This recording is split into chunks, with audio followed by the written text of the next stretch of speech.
وما لنا ألا نتوكل على الله وقد هدانا سبلنا ولنصبرن على ما آذيتمونا وعلى الله فليتوكل المتوكلون.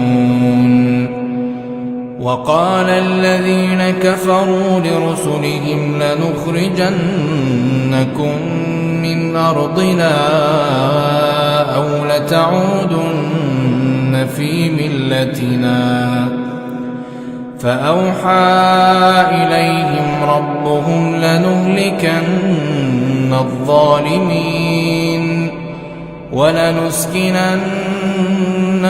الأرض من بعدهم ذلك لمن خاف مقامي وخاف وعيد. واستفتحوا وخاب كل جبار عنيد من ورائه جهنم ويسقى من ماء صديد يتجرعه ولا يكاد يسيغه ويأتيه الموت من كل مكان وما هو بميت ومن ورائه عذاب غليظ.